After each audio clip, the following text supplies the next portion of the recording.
Hello students, आपका अपने channel teach touch UP में आप सभी स्टूडेंट्स का स्वागत है। हमारा टॉपिक चल रहा था रचनाएं कंस्ट्रक्शन, जिसके अंतर्गत अभ्यास प्रश्न 9.1 में आज देखेंगे क्वेश्चन नंबर 4। दिया है, एक समकोण त्रिभुज की रचना कीजिए जिसमें भुजाएं कर्ण को छोड़कर 5 सेंटीमीटर तथा 4 सेंटीमीटर हैं। फिर एक दूसरे त्रिभुज की रचना कीजिए जिसकी भुजाएं दिए गए त्रिभुज की 5/3 गुनी है। तो चलिए आइए देखते हैं क्वेश्चन नंबर 4। विद्यार्थियों, जैसा कि क्वेश्चन में कहा गया है कि सबसे पहले हमें क्या करना है, एक त्रिभुज की रचना करनी है जिसकी भुजाएं हैं कर्ण को छोड़कर 5 सेंटीमीटर और 4 सेंटीमीटर है। ठीक है। फिर एक दूसरे त्रिभुज की रचना करनी है जिसकी भुजाएं दिए गए त्रिभुज की 5/3 गुनी हो। तो सबसे पहले यहाँ पे हम देखेंगे कि सबसे बड़ा क्या है, तो ये 5 सेंटीमीटर है। ठीक है। इसमें कर्ण नहीं दिया हुआ है, ये आपका 5 सेंटीमीटर और 4 सेंटीमीटर है कर्ण को छोड़कर। या तो ये आधार हो सकता है, ये लंब हो सकता है, या ये लंब हो सकता है, ये आधार हो सकता है। लेकिन इसमें सबसे पहले बड़ी संख्या देखेंगे 5 है, तो हम यहाँ पे सबसे पहले यहाँ पे लेंगे 5 सेंटीमीटर।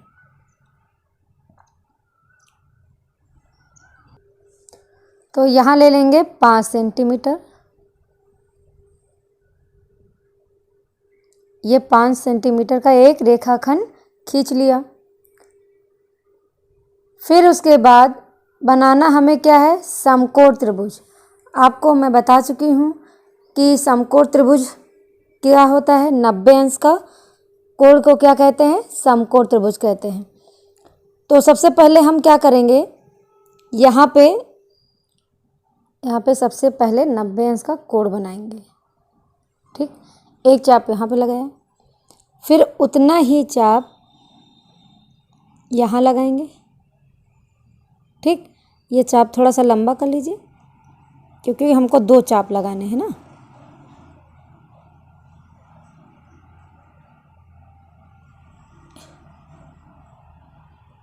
यहाँ से हमने लगाया यहाँ पे, फिर इतना ही यहाँ पे लगा देंगे। ठीक, फिर यहाँ से लेके यहाँ तक एक चाप लगा देंगे, फिर इतने ही चाप हम यहाँ लगा देंगे। तो जहाँ कट ये कर रहा है ये आपका हो गया 90 अंश। ये हमने पहली वीडियो में बताया है। यहाँ पे एक पॉइंट रख लेंगे। अब ये क्या हो गया आपका 90 अंश हो गया। ठीक, तो जैसा कि कह रहा है तो इसको हम मान लेते हैं B और इसको मान लेते हैं C पॉइंट। तो A यहाँ पे कहीं होगा, तो ये हमारा था 5 सेंटीमीटर। फिर प्रकार में हम क्या करेंगे, क्या लिखा है दूसरा, 4 सेंटीमीटर। प्रकार में हम क्या करेंगे, ले लेंगे कितना, 4 सेंटीमीटर। देखिए इधर यहाँ पे प्रकार की नोक रखेंगे यहाँ पे, और हम ले लेंगे यहाँ से 4 सेंटीमीटर। ठीक, अब यहाँ से 4 सेंटीमीटर लेके यहाँ पे कट कर देंगे। तो आपका ये हो गया, यहाँ पे एक पॉइंट बना लेंगे, ये आपका हो गया 4 सेंटीमीटर। फिर यहाँ से ये जहाँ पे कट किया है इसको नाम दे देंगे A। यहाँ से यहाँ मिला देंगे। तो ये हो गया आपका लंब, ये हो गया आधार, ये हो गया आपका कर्ण। ठीक, अब हमें क्या करना है,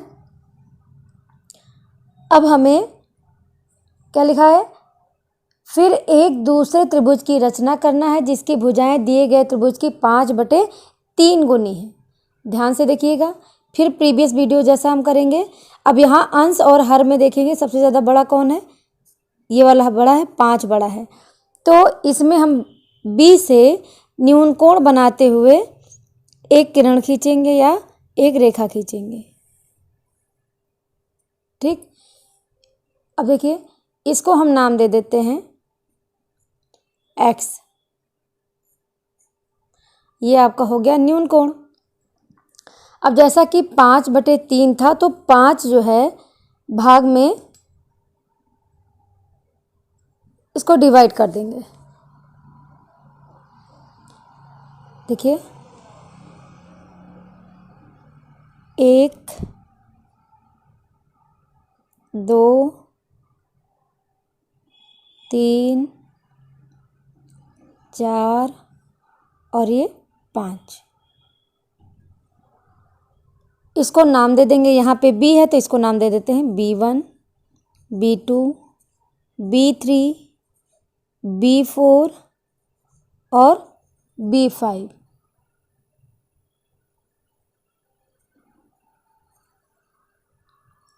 ठीक है, अब फिर उसके बाद क्या करते थे, ये लास्ट वाला b5 जो है ये c से मिला देंगे। हर स्टेप को ध्यान दीजिएगा। ठीक, अब जैसा कि हमें दिया हुआ है कितना 5/3 गुनी, तो 5 तो यहाँ पे मिल गया। ठीक है, अब हम ये C और B5 के समांतर दूसरा हम यहाँ पे रेखाखंड खींचेंगे। तो अब देखिए इसके, तो हमारा था 5/3 गुनी, तो 5 की तो बात हो गई। दूसरा पॉइंट कौन सा था, 3। तो हम क्या करेंगे, फिर वही वापस से करेंगे जो हम पहले करते थे। यहाँ पे रखकर एक चाप लगाएंगे। ठीक, इतना ही चाप B3 पे लगाएंगे। फिर ये दोनों ये नापेंगे, ये जो कोण हमने ये चाप हमने बनाया तो ये देखिए नापिए कितना है। अगर नापेंगे तो आपका आएगा, देखिए ध्यान से, ये आपका इतना कोण आया। इतना ही कोण हम यहाँ पे कट कर देंगे। ठीक, अब क्या करेंगे, तो हमारी बात हो रही थी बेटा B3 की, तो यहाँ पे B3 से इस पॉइंट को मिला देंगे। ये इसीलिए कट किया जाता है कि ये समांतर हो जाए। ये कोण क्यों नापा जाता है, क्योंकि ये भी कोण इसके बराबर हो जाए। ठीक है,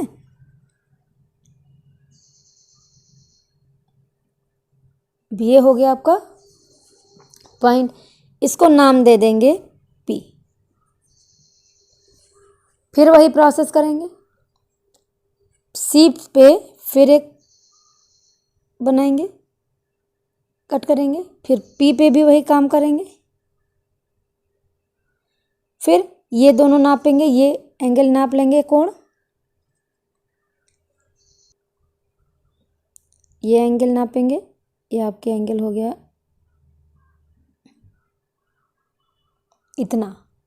ठीक, अब इतना ही क्या करेंगे, इसमें कट करेंगे, यहाँ पे रखेंगे और यहाँ पे कट लगा देंगे। फिर ये P से होते हुए ये जहाँ पे कट किया है इसको एक पॉइंट बना लेंगे। इससे होते हुए एक रेखा हम खींच देंगे। अब ये रेखा क्या होगी, ये A और C के ये समांतर होगी, तो इसको हम नाम दे दे रहे हैं, यहाँ पे A था, इस पॉइंट को हम नाम दे दे रहे हैं A'। ठीक, तो आपका क्या हो गया, अब आपका ये हो गया दूसरा त्रिभुज। एक त्रिभुज आपका ABC समकोण त्रिभुज है, दूसरा त्रिभुज क्या हो गया APB या ABP, ये दूसरा त्रिभुज हो गया। ठीक, अब इसके हम रचना करेंगे। अब हम इसके रचना के चरण का पहला बिंदु लिखते हैं। सबसे पहले हमने क्या किया था कि सर्वप्रथम हमने क्या किया था, BC जो है 5 सेंटीमीटर एक रेखा खींची थी, तो यही लिख देंगे। सर्वप्रथम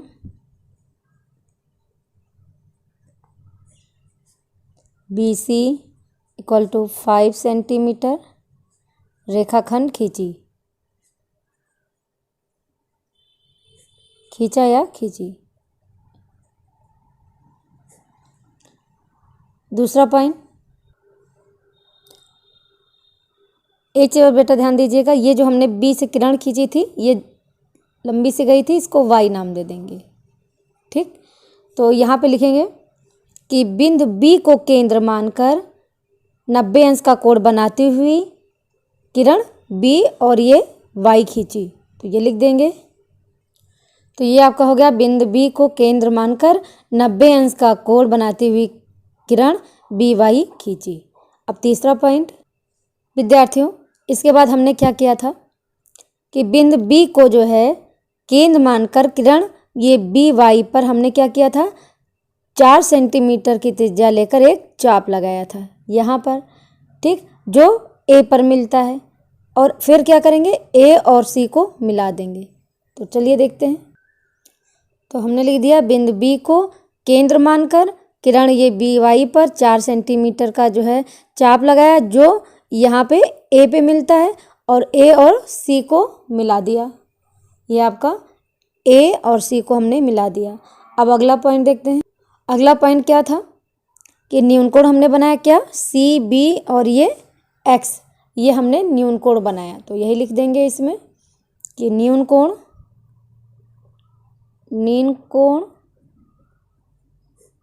कोण सी बी एक्स की रचना की।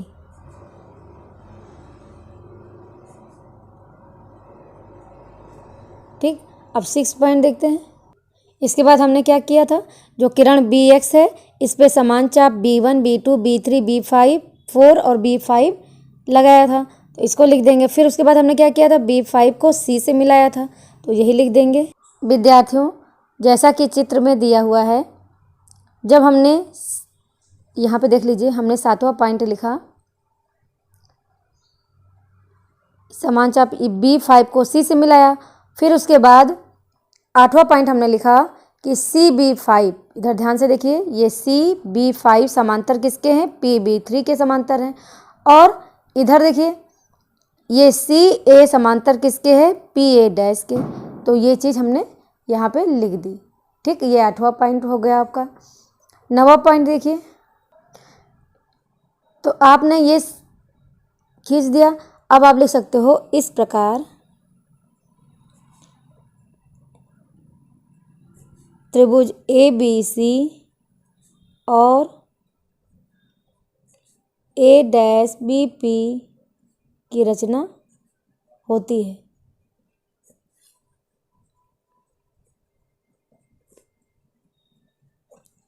अब इसके बाद औचित्य लिखते हैं। आप लोग इसको स्क्रीनशॉट मान लीजिएगा।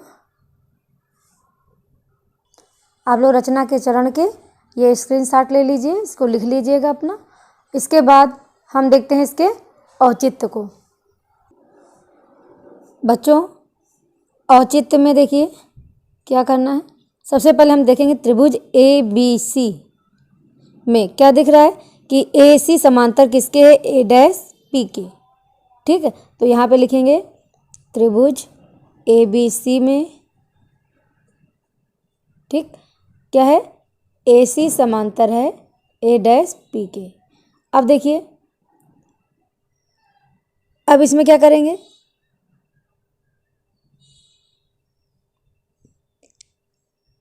ये A और B, AB अपान ये हो गया A-B बराबर, इधर देखिए ये हो गया BC अपान BP। इसको बना लेंगे समीकरण नंबर A। यहाँ पे लिख सकते हो आप थेल्स के समानुपातिक नियम से, समानुपातिक प्रमेय से लिख सकते हो या नियम से, प्रमेय से।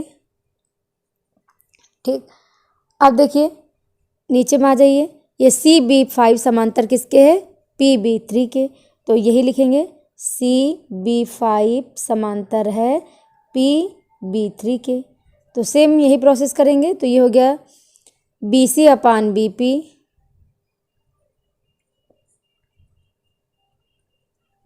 आप यहाँ पहले लिख दीजिए, ये स्टेप यहाँ पे ज़रूर लिख दीजिए कि त्रिभुज BCB5 में, CB5 में, ठीक, जिससे कंफ्यूज ना हो।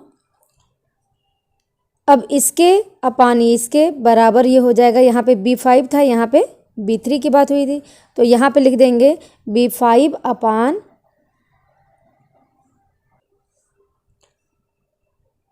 ये हो जाएगा आपका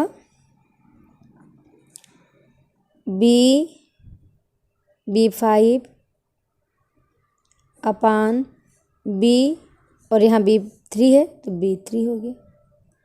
अब BC अपान, अब एक चीज़ ध्यान दीजिएगा,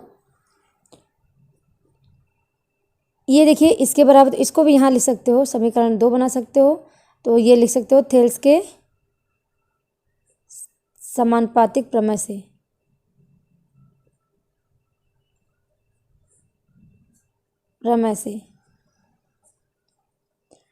ठीक। तो अब समीकरण 1 व 2 से,